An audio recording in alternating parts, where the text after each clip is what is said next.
mastreets social media manoswera ndichiona kuti nyaya dziri kufamba sei, ndinayo nyaya ndoda ndinge ndiri ndinosvitsa kwamuri imozwa zviri kuitika. Zviri kuitika zvakaitika neziromanero handiti. So chiteerera kana uri munyowani usati wasubscribe paSaint TV, kana uchiripo kuti usubscribe, turn on your notification bell kuti what every time patinouploada mavideos you'll be notified. Chitoti zvikudi kwese kwamuri wazukuru wasekuru Saint. Aiwa ndichitokutendai, thank you so much nekuramba muchititsigira, thank you so much nekulikewo mapics edu ku Facebook, ku Instagram, also nekuti follower. God bless you so much handiti. Mwari akuitirei zvamunoda.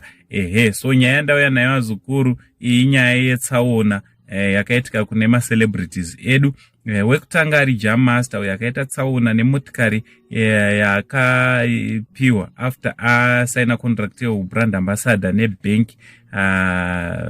So Jammaster akaita tsaona, asi tinotenda Mwari nekuti hapana akakuvara, ari kunzi hapana akakuwara kana kutisiya, chinova chinhu chakanaka nekuti tsaona dzinowanzoperera mukukuvara nekurashikirwa neupenyu. Also Lorraine Guyo ari kunzi akaita tsaona zvakare nemotikari yebrand ambassador futi handiti.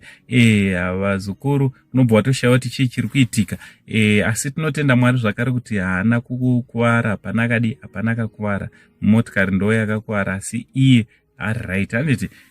Vazukuru hameno chii chiri kuitika, hapana here ari kusetera vamwe zvimbambaira kuti takutoseka edu nekuti hapana akakuwara handiti. But zvoitika vazukuru vano vanogona kuseterana zvimbambaira kuti motikari idzidzi. Ameno, tangotirega ndingotaurawo nezvazvo ndichikuzivisai zvakaitika vazukuru, tichitotenda Mwari kutoti hapana hapana akakuwara. From Uncle Saint, the only Zimbabwean uncle, much love.